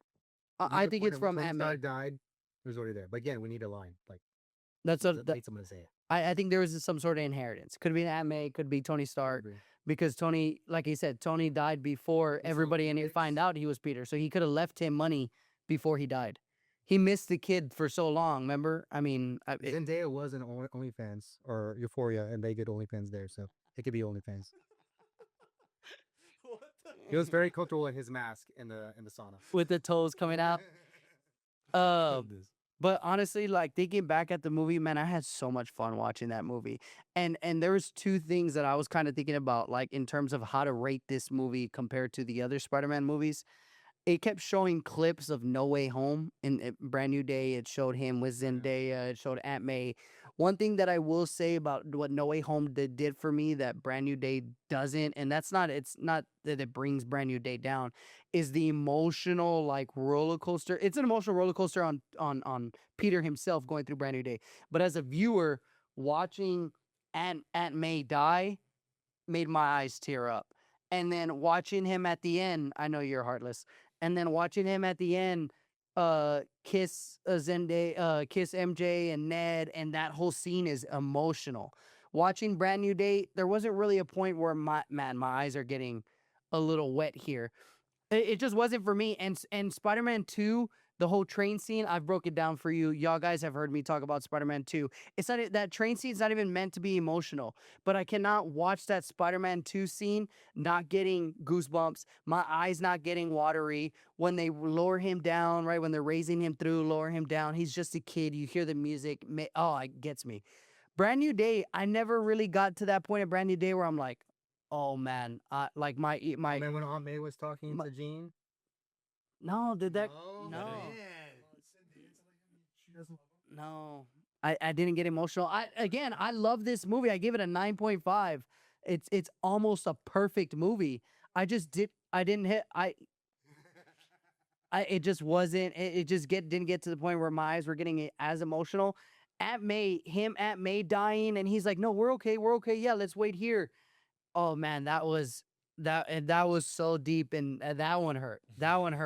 There's no way Aunt May didn't hurt a lot of people. I didn't feel that exact same pain watching Brand New Day. Yeah, that whole discussion with Aunt May and Jean Grey, and then him coming in, like, that broke. I'm an emotional person. I'm an emotional You're person, on and your emotional side. yeah, 100%, and I cry in movies. And I'm thinking about it. That's how I got goosebumps for Spider-Man 2. That whole train scene in Spider-Man 2, that's what kind of gave me goosebumps. So in comparison to like how I felt emotionally watching this, or like at the peak emotional state, it wasn't on par with No Way Home or Spider-Man 2. Or maybe even TASM because of Gwen. You know what I mean? So that part was tough. Oh, when Andrew Garfield, Peter 3, caught Zendaya and starts crying. Yeah, so there was emotional scenes that got me more in No Way Home. That's not to say that I think it's better than Brand New Day. Honestly, I'm right here on the fence between Spider-Man 2 and Brand New Day, because I think Brand New Day did pass No Way Home, right? Like, I think No Way Home is that good because of a culmination of whatever you want to call it. You say it's paint, it's just paint. No Way Home? Yeah, I've heard you say a lot of times that people get caught up in No Way Home because it's nostalgia. Like that's really what carries this movie a lot. But I think No Way Home is really that's an objective fact. But no, but it I would not think be the same without Tobey Maguire and Andrew Garfield. They just found some random. But I don't know any other movie out there. off-the-street But I don't know actors. any other No Way Home movie besides them in it. I just thoroughly enjoyed all them together. You know what I mean? Like it was just so great seeing all that come together. Is why I loved it. But I'm just a little conflicted when it comes to Brand New Day and Spider-Man 2. That's the only thing. And I think both movies are so great. And I think Brand New Day is so great. We even talked about it too leading up to it. The trailer, a lot of the villains that they showed of him fighting, we even said that might just be like a whole monologue introduction. Like it was in the past, kind of like they did Fantastic Four. That's kind of how I saw it. Whereas, man, some of those villains that he was fighting, like Tombstone, I really would have loved to see more of that, because you got it for 10 seconds and that was the best Tombstone you've ever seen. Or like Hulk. I already got an argument with somebody else, but I think this is some of the best Hulk you've ever seen on TV. Incorrect. And of course, you're going to say that it's incorrect. I think it's some of the best Hulk that I've seen. And that's... They had a whole Hulk movie, by the way. But you're big on that Hulk movie. I'm not big on that Hulk movie. You already know this. I like Bannas better than Edward Norton. So that's... I'm already on an island when it comes to that one. But you don't think Hulk scene here was one of the best you've seen? No, it's great. It's just Incredible Hulk is a better, more focused on Hulk. But this... For sure, yeah, absolutely. The reason it fits so well is because that's what Peter was seeing in himself. Who he's becoming a monster. Was the whole point of him. That's why it connected so well for you. Yeah. And then also, we don't have Professor Hulk anymore. Yeah. That's Hulk. And then we even saw that little moment where, like, does Hulk remember Spider-Man? Like, Which he does. I think he does. Well, there's a thing in the comics too, where the Sentry had everybody forget who he was, but the Hulk didn't forget who the Sentry was. So he was the only long. Anyways, but it kind of brings up that whole we haven't really seen it since Avengers 2, where Hulk was like, I'm trying not to be like this. You know what I mean? Like just that moment again, you know, Yeah. but he can't control himself because he's all id, right? So it's like, but no, yes, it's great, but it's not the best, right? But I just think it fits really well in the story that we have. I just think it's really good. That's why I thoroughly enjoyed it. The only thing that okay, then I guess I do. Now that I'm thinking about it and going through it, I guess I do have a gripe on the movie, and it could probably be settled right here, right now, and gripe gone. But the Hulk has been dealing, Bruce has been dealing with Hulk for the better part of what, 2-3 decades now. Yep. He still can't balance on both, and it took Spider-Man one movie to be able to balance being Spider-Man, being Peter Parker. That's the only thing. There's a huge difference. No, I think he was good. He said Jean broke something. He said she broke something. Okay, if you want to. But it took explain years I have for him something to really get big to that say. point where he's like, where he still wears the inhibitor because he's scared of that really coming out. But it's like, man, this is one of the smartest people in the world, right? He's gone through so much pain in Hulk in his life, in Bruce Banner's life, is that he hasn't got to that point where Peter Parker is now, where he learned to balance the two. You know what I mean? Because you got Professor Hulk, right? Where it's like, I put the brains and the bronze together. But that's not exactly how Peter overcame his issue of the arachnid DNA overcoming human DNA. So I guess that's a gripe that I have, is that it took Peter Parker a couple days, or maybe the movie spans over a couple days to figure that out. Whereas Hulk's been dealing with that for 2 decades and he still hasn't found a way to balance that. I feel like that might be my gripe. If that makes sense. Let's not forget, guys, that it's not apples to apples. He's not Bruce Banner is not dealing with a Venom type thing. It's a split personality. He has split personality disorder because he was beaten as a kid. That's it. It genuinely is 2 separate people sharing the same head. So that's Bruce Banner and that is Hulk. So him not being able to conquer, that side of his DNA, it's not the same thing as what Peter is going through. I do know what you're saying. Yeah. That isn't to say that you're wrong on from a metaphor perspective, but that's what Peter Parker is dealing with when he's fighting the Hulk in this movie. He certainly is seeing that, like, this is the monster that I could potentially become. Yeah, I love the Hulk it. the Hulk is a completely different entity than what Bruce Banner is, yeah. So, I think the question would be more like, why is he? I thought Professor Hulk was just him figuring it out. Why wasn't he Professor Hulk? Why does he need the inhibitor to stop from transforming into Professor Hulk? And I think the answer is he just wants to be Banner. So that just stops him from changing altogether. if he has some sort of emotion that he doesn't control or gets excited. Because remember, Incredible Hulk, if he gets horny, he turns into the Hulk. Yeah. So like, I think it's just a way of him stopping himself. I'm staying Banner the entire time.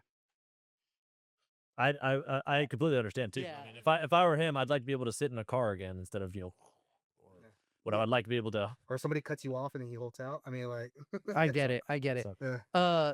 So in terms of like the you gave your ranking in terms of where Brand New Day ranked. Do you have it one? Yeah, Best Spider-Man movie. Yeah. So when you do your rankings, do you remove Spider-Verse movies, or Yes. Spider-Verse movies are included? No, I only did live action. Okay. So then, yeah, because if we're putting all of them together, I mean, everyone knows how I feel about Across the Spider-Verse. That's like my I feel favorite. like it's a different thing. I get it. Yeah. It's. I mean, how many Spider-Man movies are in that movie too? You know what I mean? So it's kind of one of those, like how someone might say Infinity War Endgame doesn't count because it's a culmination of so many superheroes. It's kind of the same thing with Across the Spider-Verse. That definitely helps.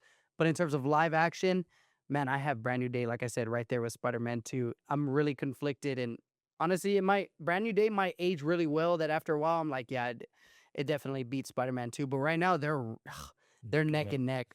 I think Brand New Day is really good. I'm just curious if the sequel that comes out, because usually what happens if they put out a sequel, it didn't really heighten the movie. You know what I'm saying? Like if the sequel comes out and it's like, man, it's so good that it even makes Brand New Day even better, then it's like, you know what? Then it might jump up for me too. But what if the sequel to Brand New Day comes out and it's not as good? Will it, You know, will that I do not affect? envy them trying to make Spider-Man 5. That is. I think they're going to Yeah. based off of what just happened with this one, and then also too, if I hope they don't, or at least it doesn't happen prior to Secret Wars, and I don't think it is because there's no movies We need penciled one in well-adjusted Spider-Man movie before he hands it off to Miles. Miles. Agreed. That end credit scene that everybody's talking about, I hope it's not Miles Morales. I don't think it is. I don't think it is because of the glitch. People were saying it looked like it was a glitch. It looked like it was I kind Miles. of don't understand that whole teaser. Like, I get where people try to make sense of it, but the whole point is like there's Spider-Man sightings. So it was just like a little like. I think Yeah, who's seen it? I think it Who's up was there? I think it was Who like- saw him? Oh, put this in the app. The only thing I could think of before we get to that, let's talk about, does Ned remember Peter? No. You don't think so? Mm-mm. Okay. I think that's muscle memory, and I think I think when it's a combination of muscle memory and him. It's unlocking it. I think it's muscle memory, and I think it's him saying because it's if I've been without my best friend right for years like that, and I remember all of it, I'm not just like Peter. I'm like Peter, like, you know what I mean? Like, my expression would be a little bit different. And when people are saying, "Oh, Ned, it's the magic in him, right, that he remembers." Doctor Strange did that exact same spell, and what's his name? His right-hand man Wall. is way more advanced in the mystical arts than Ned, and he doesn't remember the full moon party on Camartage. So if he doesn't remember that, why would somebody like Ned be able to break that? Are you gonna say love? I think it's starting to. I think he's starting to remember. I don't think if you were to ask Ned after that moment, does he completely remember? He doesn't. Mhm. But I do think there's always a thing in magic that force of will could always outdo magic, right? Like, especially in the MCU too. So it's like, yes, the muscle memory I think is part of it. I think it's him like an echo. Yeah, for saying sure. Almost like Peter. Now, do I think he remembers what he did with him senior year on this day or whatever? No, I don't think he does. But I think it's more like Peter. Like, Yeah. you know, kind of like, Yeah, why do I remember you? Yeah. Sort of thing. And that's what it was. they've been best friends for how many years? It almost seemed like most of their childhood. Yeah. It seemed like so. So then, if he forgot who Peter Parker was, that the handshake in his history still existed. He just doesn't remember who he did it with. I don't think he would remember he knew it at all. Okay, well, He's like, because why that was go meant, yeah. Yeah. Then that's where I think it's kind of because even MJ was like, I'm holding on for something like different. Maybe there's like very Even MJ, I think MJ at the end, she's trying to remember. yeah, That's because what she's holding the like, necklace. She's trying, like, why Why does he love why me? do I not remember? Yeah. You know what I mean? And well, she knows why, but why can't I like make it come out, sort of thing. Mhm. But I don't know. Well, I don't I think he's starting to remember in it. I don't think That's fair. you don't have to put in some sort of like, oh, he's magical Mhm. because he was opening the portals. And That's what I hear people say. I mean, that's fine, but like, I think it's just they were two people that were incredibly important to each other, Yeah. and there's always going to be something in there. I think they really highlighted that when Zendaya was there watching them. Yeah. Because she was like, "Hey, our chemistry isn't instant when we got around each other, but you and Ned, like their chemistry is instant." So I feel like that's kind of what it was highlighting. Like, hey, I thought I wasn't really missing something. Like, it seems like was fine with her life. It was clear when them sitting together, you're like, no, this is Ned's best friend. Like, Also, we need to add that Doctor Strange spells always mess up.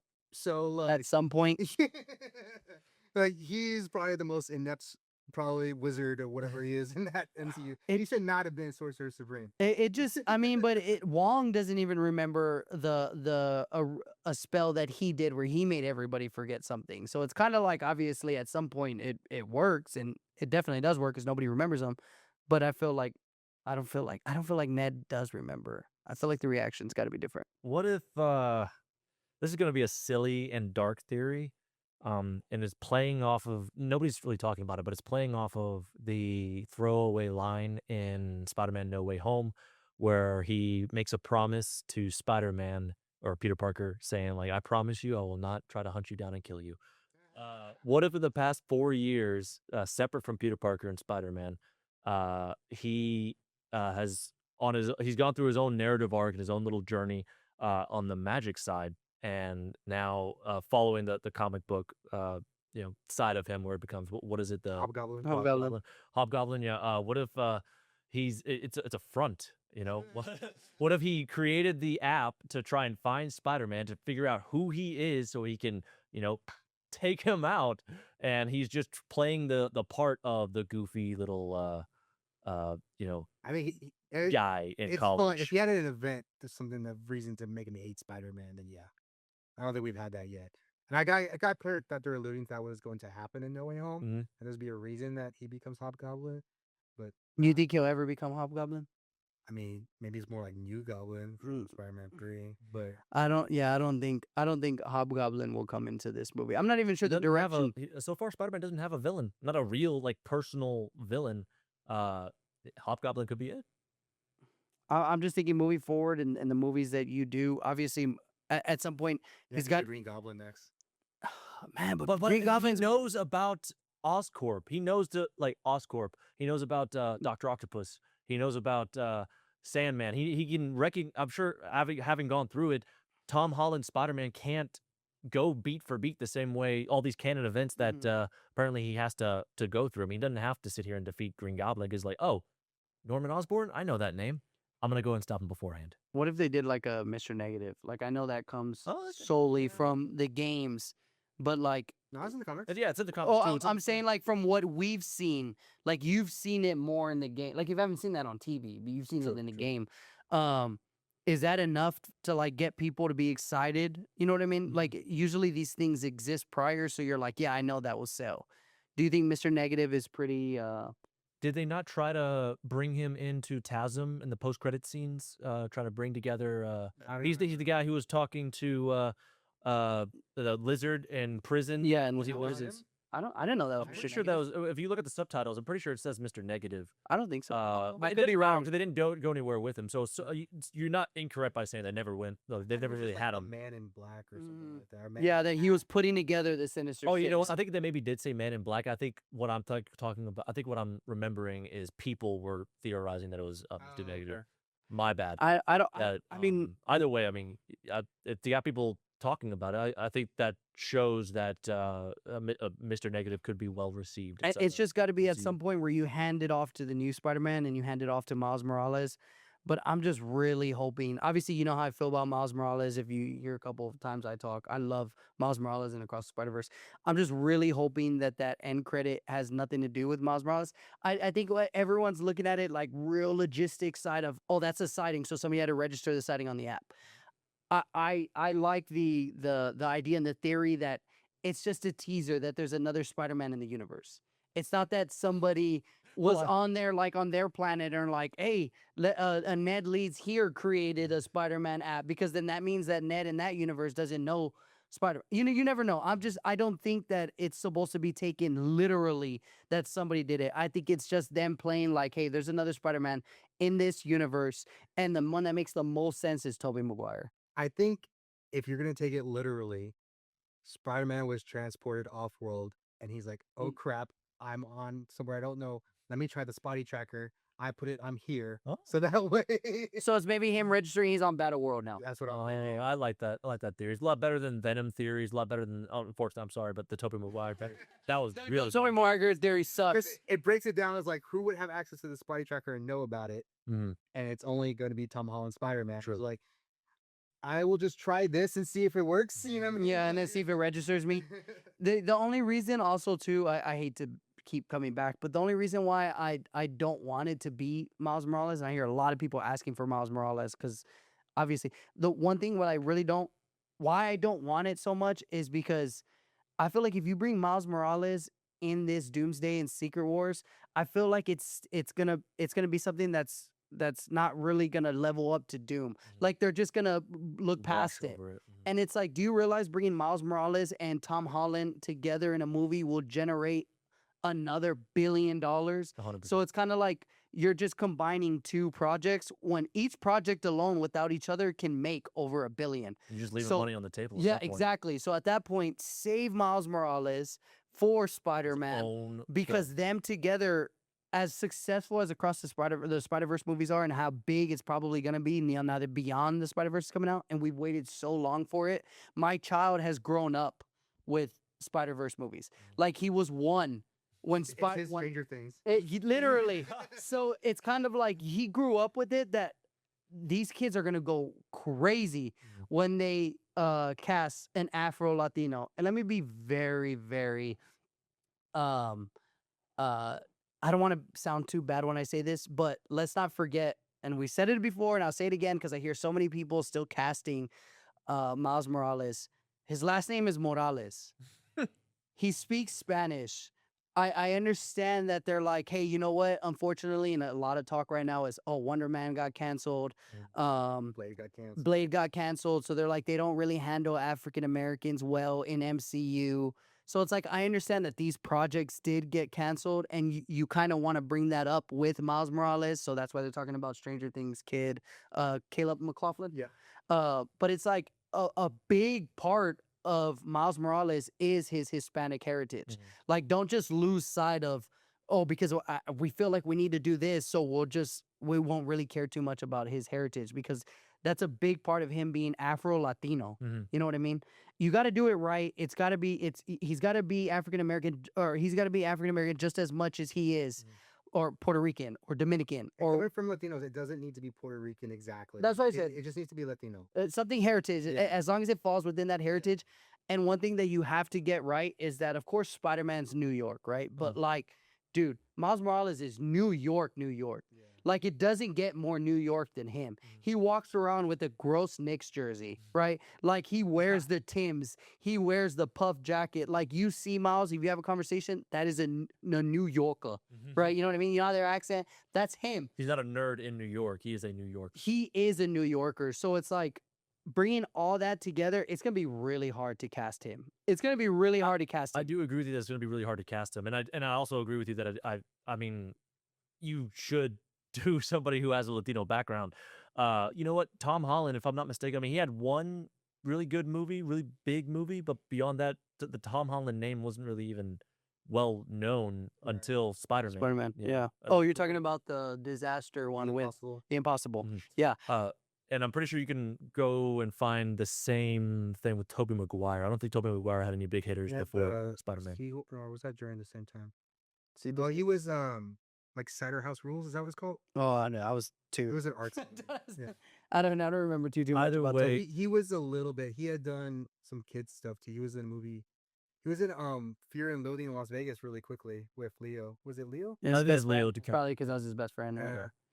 Well, I'm trying to say that you don't have to really cast a well-known actor in order for somebody like Miles Morales to be successful. The name alone of Miles Morales is going to get people to really want to watch it, especially after watching Into and Across the Spider-Verse. And Beyond the Spider-Verse. Eventually, by that time, obviously, They might look to the theater. That's what they did for Tom Holland. They Find looked to the somebody here. theater. Find somebody fresh. I'm hoping that is what they do. Last thing that I was gonna ask is, did you notice a drastic difference in Tom Holland's acting from the first trilogy to this one? Oh, absolutely. Do you think a huge part of that has to do with him filming the Odyssey prior to Brand New Day? Him being around those actors, him being around Christopher Nolan. Do you think that played such a huge part in his acting now? I don't know if it's a huge part. I know it's definitely a part. I think he's also like zoned in on who Spider-Man is and where he's at, where they write the movies at. So like he knows what Spider-Man is feeling. He knows what Peter is feeling. He knows exactly. And then yeah, you could say like just over time becoming more of a stronger actor. He was also in the West End on Romeo and Juliet.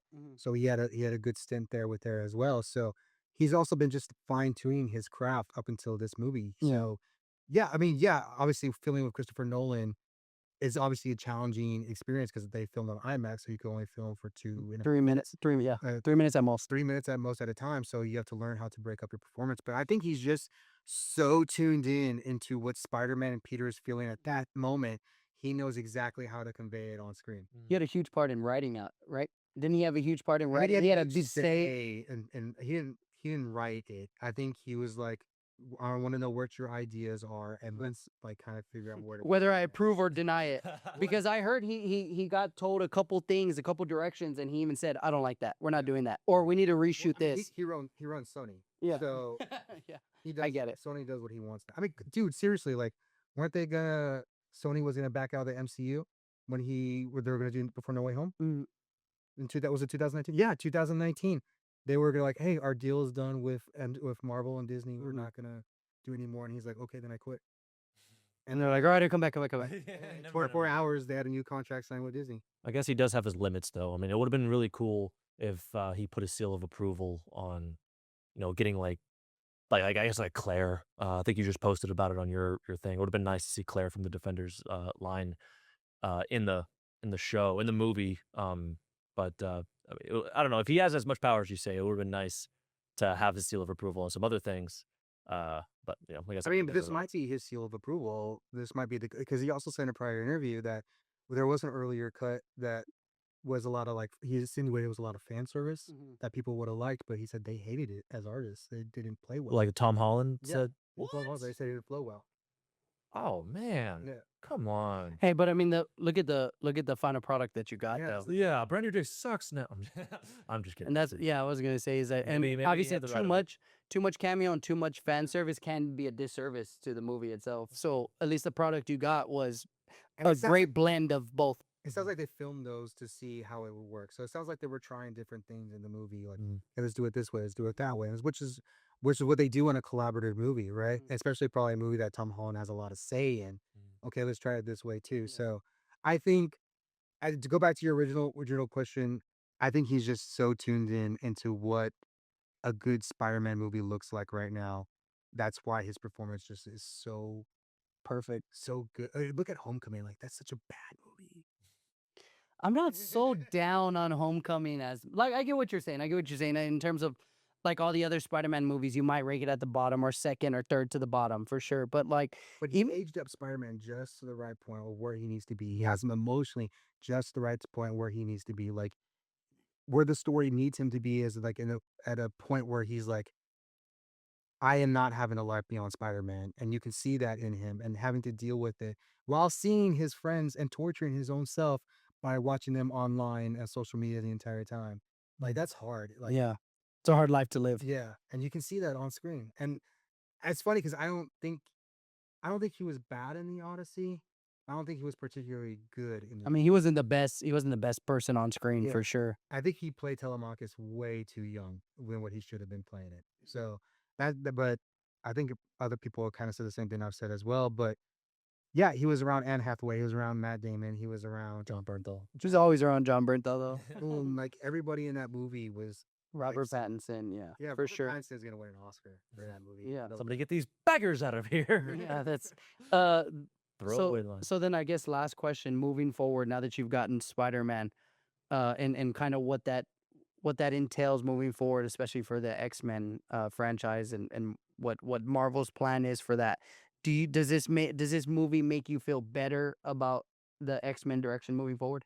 I don't think it makes me feel any different way about the X-Men moving forward. Okay. I feel like the X-Men is gonna be its own thing. Okay. I think what people have in their heads what they think X-Men should be and don't realize what X-Men has always been. And X-Men has always been like a very socially aware type of movie. And I don't know if the people are ready for that type of movie. Agree with that. Yeah. I actually do agree with that. I mean, there's been a lot of sometimes it's warranted, sometimes it's not. In the past, it seems like they're shoving a lot of these like political ideologies in these some of these movies and TV shows, and that's a contributing factor as to why Marvel's been down in the dumps for the past few years. I fully expect to see that a lot with X-Men. I mean, X-Men that is it. I mean, it is literally a metaphor for transgender issues and for the homosexuality and all these like left-leaning ideals. And I mean the whole it could be a drawback for the X-Men, but I think you're right. I don't think people realize exactly what the X-Men was created for. I mean, Represent. the whole X-Men was created during the Civil Rights era with Martin Luther King. So I mean, like, it was always very aware of what was going on in the world around itself. And right now, it being like trans rights and left leaning things like you say as well. But I don't think it makes any difference other than we now know Sadie Sink is Jean Grey, and I think people think that X-Men have always been like these black and white superheroes where they've really never been that. Like, Yeah. they've always been like gray and ambiguous as to whether, yes, there are heroes and they want to do the right thing, but they don't always do the right ways to do the right thing. Prime example, Jean Grey. At least that was a good indication, like coming into this movie, of like, hey, what are kind of mutants like? Sometimes they're good, sometimes they're in that gray area, like you said. Mhm. I mean, that's kind of definitely what you see with Jean Grey. I just do not want Dark Phoenix. I don't think they're gonna do Dark Phoenix. There's a lot more to Jean Grey than just Dark Phoenix. Well, I mean, let's be honest. Like Jean Grey has been like a pretty boring character unless she's been Phoenix.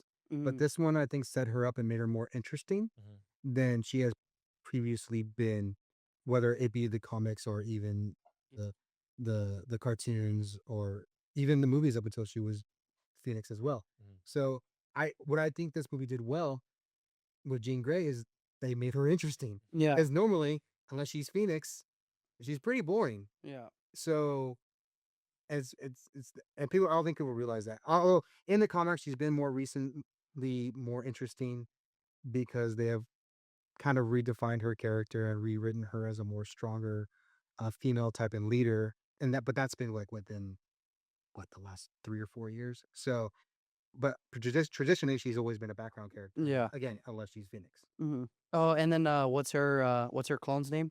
Madeline Pryor. Madeline Pryor. I'm very interested in seeing if they were to bring that. I feel like that's a very intricate part of Rachel Summers, of them and or Cable and their family. So I definitely think they should bring that. I'm excited to see if they do that. First Class had like a good idea. X-Men First Class was like, we're gonna see the beginning of it, but it wasn't the characters that we wanted. Mhm. You know what I mean? We wanted to see Cyclops, we wanted to see Jean Grey, Iceman, Angel, Beast. We wanted to see them all. No, Mhm. we had Beast, but like them coming all that way. But they made it this different thing for whatever reason that they did. I don't know why they did. I think at some point they wanted to have two things going on at the same time. But you know, we finally get to see Xavier. Like I know we saw Wolverine Origins, but let's not talk about Wolverine Origins. But like find Scott Summers and find Angel and find that original 5 team Mhm. and like them learning how to Work together. work together, but also exist in a world that doesn't want them. Yeah, makes sense. And we haven't really had that with our main characters that we're supposed to have had. We have the means to build it up now after seeing Brand New Day. Yeah. And I hope that the future of the X-Men, I hope to see it a lot more. And I really hope that the public in general can look at the X-Men and set aside, whatever preconceived notions they have of it and be able to just accept I think what seems to be an awesome storyline that is on the horizon. They've been working on it for a while. Like when they buy back 2019? It was oh yeah. Yeah, because of Deadpool. I remember because of Deadpool. Yeah, so they bought them and they promised like an X-Men was coming. They've been working on it 7 years now, and they just made their first casting this last week. And now there's a lot of rumors going on about There's been a lot of rumors. about who they cast. I'm not gonna hold. I'm not It's a gonna. whole different episode than this. Yeah, I'm not gonna hold any of that until I see it on the stage at hopefully D23. I think from what I'm hearing too, even from the side, from what I'm hearing on my own stuff, we should hear something D23. D23. I don't want to say that we will, but Yeah, it you really should. seems like we will see Yeah. something. I think it's time to be nervous if you don't hear anything at D23. But when it comes to I don't think it's time to be nervous, but I do. I would. When are you gonna say something about it? Yeah, Like, yeah, for sure. we know we have a director, and we know we have Samara Weaving as Emma Frost, who I've been fan casting on my page for like a full solid 2 years. So Yeah, he's been there. And Jean Grey. I'm the reason Samara Weaving is Emma Frost. Yeah. Appreciate it, man. She's gonna do great. So right before we close out, just last little quick question. Who are you excited to see the most in the X-Men franchise? Character. It could be hero, it could be villain, it could be whatever you want. I'm interested to see who's going to take Ian McKellen and Michael Fassbender's shoes, fill their shoes in the next Magneto. That's going to be a hard mountain to take, because they both of those people killed it as Magneto. So I'd love to see who takes the next mantle of that. What would you say would be your most excited or? I just want to see a strong leader in Cyclops lead an X-Men team and finally give our boy our due. Because even in the comics for a while, they really messed him up. It's not they messed him up; they just give him a really, really dark arc. Let's pray on that, please, because I want to me my X-Men. I literally broke that down in one of the previous episodes, and I was like, y'all, they just Fox just depicted him as this little. I mean, it irritated me watching it because it's who y'all think. Not who you He's think. Jean Grey's boyfriend. That's it. Yeah, like who you see Captain America as to the Avengers is Cyclops to the X-Men. So I really really want. I need them to be perfect when it comes to casting Cyclops, and I really want to see that I leader. also want to say to your audience as well, like, just because you don't agree with the casting doesn't mean you always see the vision. Like, I remember when Chris Pratt was Star-Lord. Star-Lord, because right now they're talking about Cooper Hoffman, they're kind of like bad shaming him. Dude got jacked for Star-Lord. Yeah.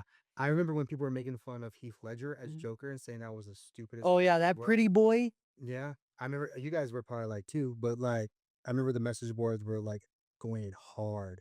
I mean, I remember Christian Bale. They're like the what was he in the American Psycho? American Psycho before How could he be a Norman. hero? You know what I mean? Like Yeah, but like, Cooper Hoffman, watching The Long Walk, he's a good actor. watching The Long Walk, you can definitely see there like he is a great actor, especially David Johnson, both of them together.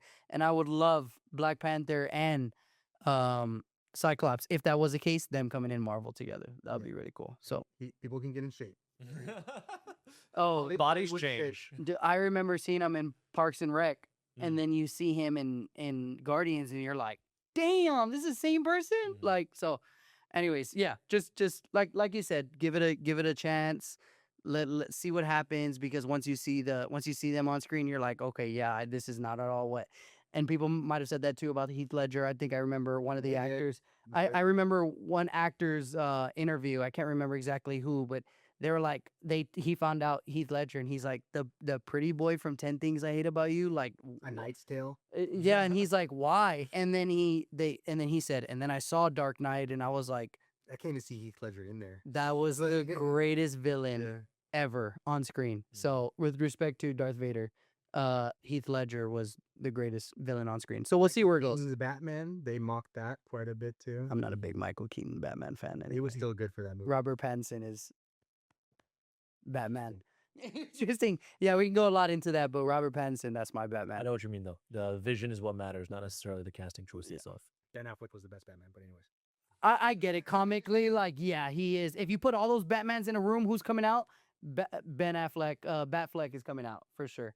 But nah, Robert Pattinson's my favorite. We'll get more into that though on another episode. But thank you so much for coming out, man. As always, you bring a bunch of great stuff to this show. We're very grateful, and we were watching your videos too when you were over there at San Diego Comic-Con. So we're staying in the loop through that. But thank you everybody for tuning in. Continue to keep doing what you do. We're very grateful. We're gonna be putting out some promos real soon, so be on the lookout for that. But thank you for everything y'all do, and we'll see you next time.